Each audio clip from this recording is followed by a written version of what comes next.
Hi guys, welcome back to this video. पिछली class में हम लोगों ने ड्रिफ्ट वेलोसिटी का एक्सप्रेशन डिराइव किया और करंट और ड्रिफ्ट वेलोसिटी के बीच में क्या रिलेशन है वो स्टैब्लिश किया। ठीक है, अब हम लोग जानेंगे एक नया टर्म जिसको बोलते हैं हम इलेक्ट्रॉन मोबिलिटी। ठीक है, the term is electron mobility. Electron mobility से आपका क्या मतलब है, क्या तात्पर्य है, आप क्या कहना चाहते हो? ठीक है, सिंपल सी बात है। पहले मैं आपको ना इसका मतलब मैथमेटिकल पॉइंट ऑफ व्यू से बताता हूँ कि इलेक्ट्रॉन मोबिलिटी को म्यू से डिनोट करते हैं। ठीक है, and it is equal to the ratio of drift velocity over electric field. क्या मतलब है यार इसका? इलेक्ट्रॉन मोबिलिटी क्या कहना चाह रही है? ठीक है, ये कहना चाह रही है कि कितनी इलेक्ट्रिक फील्ड लगा के, ठीक है, कितनी इलेक्ट्रिक फील्ड लगा के आपके इलेक्ट्रॉन ने उस पर्टिकुलर कंडक्टर के अंदर कितनी ड्रिफ्ट वेलोसिटी अचीव कर ली। समझ में आ रहा है बात आपको? तभी इसको इलेक्ट्रॉन मोबिलिटी बोल रहे हैं। ये बताना चाह रहा है कि अगर आपने सपोज जैसे मान लो एक हाइपोथेटिकल सी सिचुएशन है, हमने ई इलेक्ट्रिक फील्ड अप्लाई करी, ठीक है, और ये दो मटेरियल है हमारे। ठीक है, ये मटेरियल ए है, ये मटेरियल आपका मेरी ड्राइंग मटेरियल बी है। ठीक है, दोनों पे E electron mobility sorry electric field apply करी और हमने बोला इस इलेक्ट्रॉन को यहाँ से यहाँ जाने के लिए under the effect of electric field. ठीक है, अगर ये इलेक्ट्रॉन जा रहा है 2 मीटर पर सेकंड की वेलोसिटी से, देखो हाइपोथेटिकल है इसलिए मैं ऐसे यूनिट्स ले रहा हूँ तो ज़्यादा सीरियसली मत ले लेना, और ये जा रहा है 4 मीटर पर सेकंड से, तो आप मतलब आपकी बेसिक सी ऑब्जर्वेशन क्या होगी कि भैया मेरा इनपुट तो सेम था, मैंने ई नामक इलेक्ट्रिक फील्ड लगाई, लेकिन इसमें मेरी ड्रिफ्ट वेलोसिटी ज़्यादा आ गई। तो कहने का क्या मतलब है, हमारे इलेक्ट्रॉन की मोबिलिटी ज़्यादा है इस कंडक्टर के केस में। ठीक है, तो this is what is meant by electron mobility. It is basically how much drift velocity we are achieving और the electron is achieving upon the application of an electric field. ठीक है, definition तो खुद बना लोगे ना, क्योंकि डेफिनेशंस बुक में लिखी होती हैं। आई डोंट बिलीव कि उसको लिख के वीडियो का टाइम एक्सटेंड करूं। तो इलेक्ट्रॉन मोबिलिटी की डेफिनेशन आप बुक से देख लेना। बट इलेक्ट्रॉन मोबिलिटी होती क्या है वो मैंने आपको समझा दिया है। ठीक है, अब ये तो वेक्टर नोटेशन में मैंने लिखा है, अगर मैं इसको स्केलर नोटेशन में लिख दूंगा मतलब सिर्फ मैग्नीट्यूड के टर्म्स में, it will come out to be V D upon E. ठीक है, और वी डी मैंने आपको क्या बताया था? वी डी मैंने आपको बताया था it is equals to e upon m tau, ये मैंने आपको बताया था। ठीक है, ई का मतलब है ये चार्ज है और इलेक्ट्रिक फील्ड है।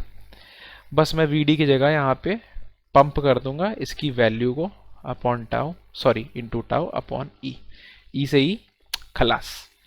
ये क्या आता है? E tau upon M. तो आपकी इलेक्ट्रॉन मोबिलिटी का जो एक्सप्रेशन है that is coming out to be E tau upon M.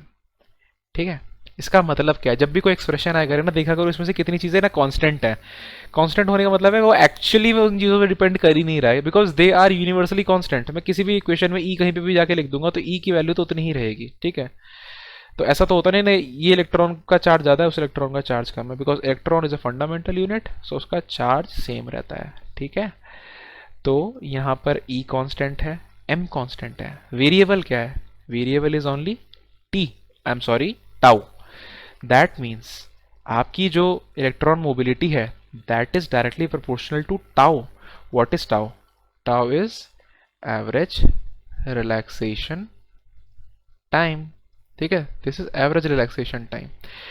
एक चीज़ मैं आपको एडवांस में बता देता हूँ कि जो एवरेज रिलैक्सेशन टाइम होता है ना that is the characteristic of a particular material. किसी मटेरियल में एवरेज रिलैक्सेशन टाइम ज़्यादा होता है क्योंकि उसका अंदर का, मैंने आपको बताया था ना जब मैंने आपको एवरेज रिलैक्सेशन टाइम का कॉन्सेप्ट समझाया था मेरी किसी एक लास्ट वीडियो में, ठीक है, आई गेस सेकेंड लेक्चर में समझाया था, तो उसका कॉन्सेप्ट यही था ना कि इलेक्ट्रॉन आपका मेटल के अंदर मूव करता है और उसको बहुत सारे कोलिजन्स का सामना करना पड़ता है। तो किसी मेटल में ज़्यादा कोलिजन का सामना करना पड़ता होगा, मतलब 1 सेकंड में 4 कोलिजन हो गए, और किसी मेटल में कम का क्या पता 1 सेकंड में एक ही कोलिजन हुआ।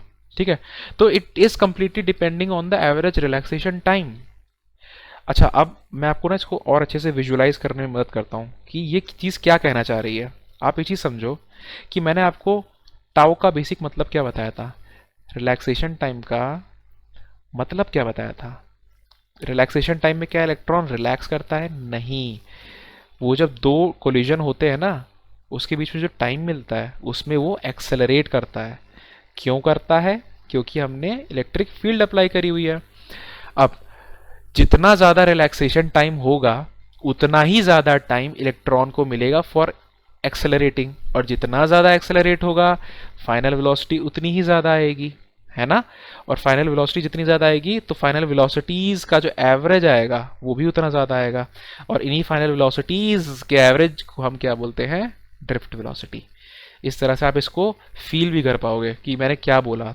सो इससे हमारा क्या आता है कि हमारी जो इलेक्ट्रॉन मोबिलिटी है वो डायरेक्टली डिपेंड करती है किस पे? एवरेज रिलैक्सेशन टाइम पे, क्योंकि एवरेज रिलैक्सेशन टाइम के बढ़ने से हमारी ड्रिफ्ट वेलोसिटी बढ़ती है, और हमारा जो मोबिलिटी का एक्सप्रेशन है उसमें ड्रिफ्ट वेलोसिटी न्यूमरेटर में आता है, तो ड्रिफ्ट वेलोसिटी के बढ़ने से हमारा इलेक्ट्रॉन मोबिलिटी की वैल्यू भी बढ़ेगी। आई होप आपको ये ढंग से समझ में आ गया होगा। अगर आपको कोई भी क्वेरी या क्वेश्चन हो तो आप कमेंट सेक्शन में पूछ सकते हैं, मैं जैसे ही उसको पढ़ूंगा तुरंत उसका रिप्लाई करूंगा। सो मिलते हैं नेक्स्ट क्लास में। Till then take care, bye bye.